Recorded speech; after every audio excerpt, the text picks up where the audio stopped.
So I have a question. Absolutely. When you started, when we look at the visual aspect of the pedals, were these like some of the visuals are like as extreme as the sound as some of the pedals produce?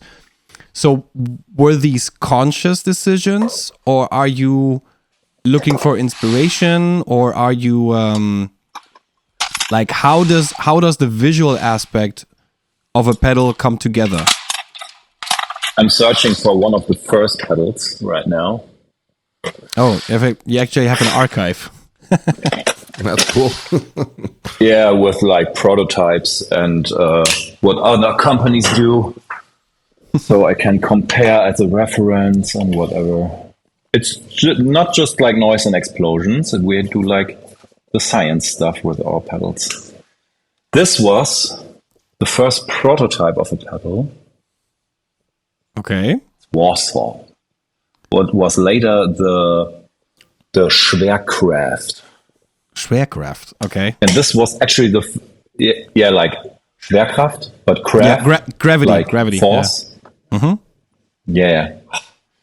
And this was actually the first pedal I built with 19 years old. Yeah. just some boost, and it's sounding awful. And this was a fuzz face in a feedback loop with 8 times as much gain, whatever. I don't know, some industrial transistors in it to make it sound like an explosion.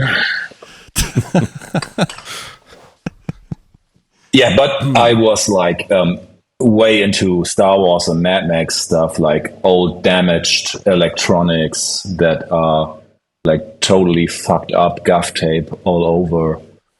But also look like the romantic design stuff like Jules Verne, like 100 miles under the ocean. Do you know? I just know it in German. Jules Verne's, yeah.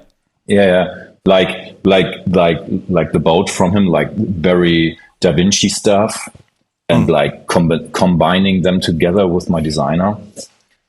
And now we have a whole line of that.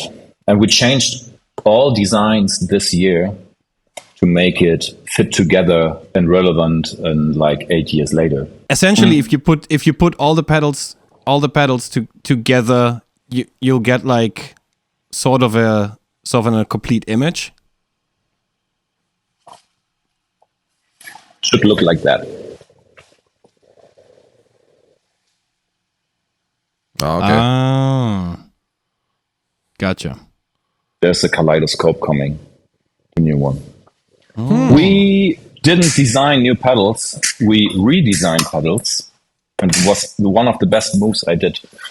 Because if I design a new delay pedal, the old delay pedal, which is one of our best sellers, won't sell anymore.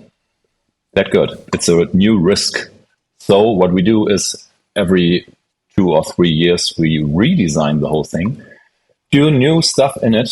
Like the new one has a big filter for both delays. So you have like a very dark or very clear delay. So basically like something like a digital or analog switch, and way better oscillation features, and FX loop instead of whatever. And a new design. And we do this every few years. Instead of just I have a question for you, Chris. Do you ever feel the pressure to come up with new pedals all the time just to keep up with the flow of new products on the market? Or did you Not find anymore. some way to adjust? No, not anymore? Not anymore, because people are like into that if they buying. And I just like getting sure that it's always the best I can deliver. If I know, cool, we can make it sound way more like this and that now, I make a switch in it like old and new,